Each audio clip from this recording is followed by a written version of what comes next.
Hello everybody and welcome to this week's episode of Quarentainment. I'm your host today, Reggie.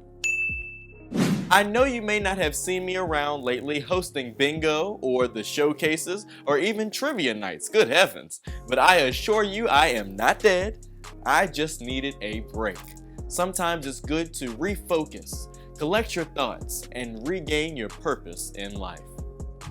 Well, today we have a great show lined up for you. Our friend Erin will be bringing us today's Left Unread segment, where she will be spilling all of the details on the end of March and the beginning of April as to what's happening here on campus. Then our friend Mr. Adam will be bringing us the This Is Major segment, highlighting the process of class registration. How many people out there need that? I see you waving your hand. Stay tuned for more details later. Then, our dear frat brother Anthony will be digging into the alumni archive to bring an interview from one of Frostburg's past top students for our Chew on This segment. And last but not least, meet us right back here on the screen for our In Focus segment, where I will be heading into the kitchen to bring you guys a fresh new springtime meal idea. All that and more right here on this episode of Quarentainment. See you soon, Bobcats.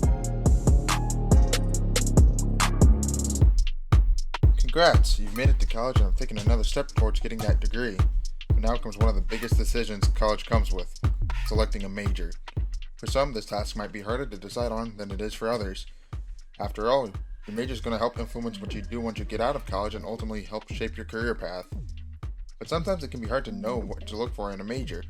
But luckily you're not alone, and we're here to give you some helpful advice on how to decide your major. One of the first things to consider when looking for a major is whether or not it's something you like. Nobody wants to do something they don't like, and that includes classes. Whether or not you like something can play a big part in how well you do. Of course, doing something you're actually interested in will help make the classes go by smoothly. So, how do you know if you're interested in a major? An easy way to find out is to read the description of the majors in the course catalog you've been given. Doing this will give you a good idea of what each major contains and whether or not they line up with your interests. Another thing to keep in mind are your own skills and capabilities. Knowing your limits will help you decide on a major. For example, let's say you didn't do too great in your high school math classes and it's something you've always struggled with. Knowing this, it might be best for you to avoid declaring a major that would be heavy in math. Or, alternatively, let's say that you're good with people and you're very outgoing. With this skill, it might be worthwhile to look for majors that let you utilize it and further shape it. It's important to know that you aren't alone in making this decision. There's people that you're free to talk to if you need help deciding your major. One such person is your advisor. Typically, everyone speaks with their advisor when it's time to apply for classes, but this isn't the only time that they're available. If you're having issues deciding on a major, then it might be worthwhile to schedule a meeting with them so you can talk things out. You could tell them what you're interested in, and they could help by telling you what majors would fit that interest. Then you could go from there and look more deeply into them. Additionally, you could tell them your weaknesses. By doing this, they'll help you know what you should avoid if you can.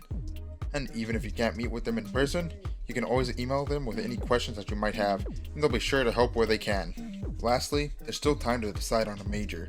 Many majors aren't required to be declared early in order to graduate on time. There's GEP classes that are required for graduation that you can take in the meantime. And if you just started your classes here at FSU, you can use this extra time to really decide what you'd like your major to be, so you can make the most of your time here at Frostburg. While the pressure of deciding a major can be tough, it's important to keep in mind that there is help out there if you need it. If you're having troubles or concerns, then feel free to contact the ones who can help you out. And with just a little bit of help, you could really find what you want to do. So, best of luck and here's to your future success. Good morning, good afternoon, good evening, ladies and gentlemen, boys and girls, aunties and uncles, grandpas and grandmas. You know what? I'm gonna just stop right there. I hope you guys are having a good day, evening, morning, whatever time frame it is that you're watching this. I'm the man of the hour, the host, Anthony Bonoba, and you are now tuned into the segment Chew on This, where we basically give you things to think about during the weekend, or basically food for thought, if you know what I'm saying. But anywho, good evening, ladies and gentlemen. Good evening. How's everybody doing tonight? All right. I'd like to welcome to the stage the lyrically acclaimed. Woo! I like this young woman right here. You do? Because when she came out with the phrase, she went from ashy to classy.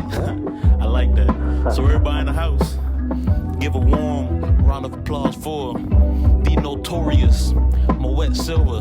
The notorious Moet Silver, ladies and gentlemen, give it up. Hi everyone, my name is Minuet Silver and I am a Frostburg State University graduate. I graduated in May of 2017 with a Bachelor's of Science in Mass Communication with a Communication Studies minor. Okay, thank you, Ms. Manuel, for giving us a brief background. Could you just explain to us when you first fell in love with visual storytelling? While at Frostburg, I was so sure that I wanted to do on-air personality work, so I started taking a lot of production classes, but I was always in front of the camera. But it wasn't until I took aesthetics with Danzy that I realized that I love the overall visual elements aspect of storytelling. So I'd say aesthetics is definitely when I discovered my love for visual storytelling. So what was the influential factor for you while you attended Frostburg State University? I would say while at Frostburg State University, in any aspect, in any environment, it's important to find your tribe and people who are behind you and supportive of you. And I found a lot of comfort in not just my professors, but also Connie, who had worked the front desk at the time. And it was because whenever you come into the department, in the office, she was the first one greeting you, and you could tell that she cared. And that's essentially what you really want, not just as a student, but as a creative, knowing that somebody cares about you and what you're working on. And Connie was always asking. And there you have it, ladies and gentlemen. Shout out to Manuel for taking out the time out of her busy schedule to come do this interview with us. Thank you guys for tuning in to this week's Chew on This segment. I'm your host, Man of the Hour, signing out. I'll see y'all whenever. Deuces. Hi ladies and gentlemen, my name is Erin E. James. I'm here to give you your Left Unbreak segment for today. Paul's Pantry, they're opening up their doors again, so you'll have the chance to browse for your groceries this time. Beautify the Berg, April 24th, 9 a.m. to 12 p.m. All you have to do is sign up by April 9th so you can get your t-shirt and have a signed group, and you're great. Lastly, Frostburg State University has finally announced that they will be celebrating June 10th as a holiday. Stay tuned. Hello, everybody, and welcome to this week's In Focus segment. I know you may be saying, Reggie, what in the world do you have on your head? Child, to be honest, I don't even know.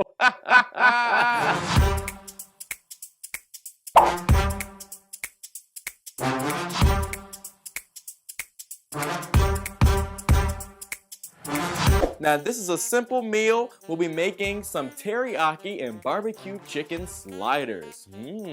First, you will have to have either chicken breast or chicken thighs cooked until they are done, so about 25 or 30 minutes. You can either boil them or you can bake them. Also, they have a recipe for an air fryer, so you can go ahead and search that up on Google. Everything that I'm doing today is basically committed to memory and taste as you go. I ain't trying to die. All right. And prep our Hawaiian rolls, because these do have to go in the oven and bake a little bit to get golden brown. What you want to do is take that melted butter, and we are going to add about a teaspoon of minced garlic. Okay, maybe a half a teaspoon. That's a lot of garlic. Okay, we're gonna do about a third of 1/4, a 1/3. I don't. Take some Italian seasoning, and you're gonna sprinkle that in that butter as well. Out in that butter.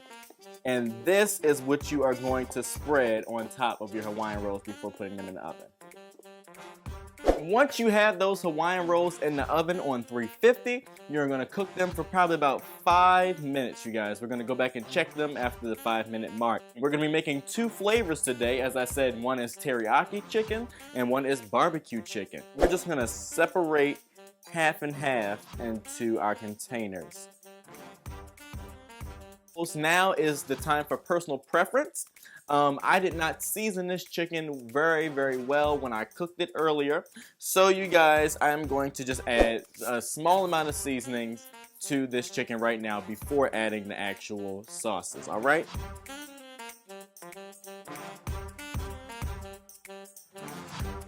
Gonna add our teriyaki seasoning into one. All right. Let's see.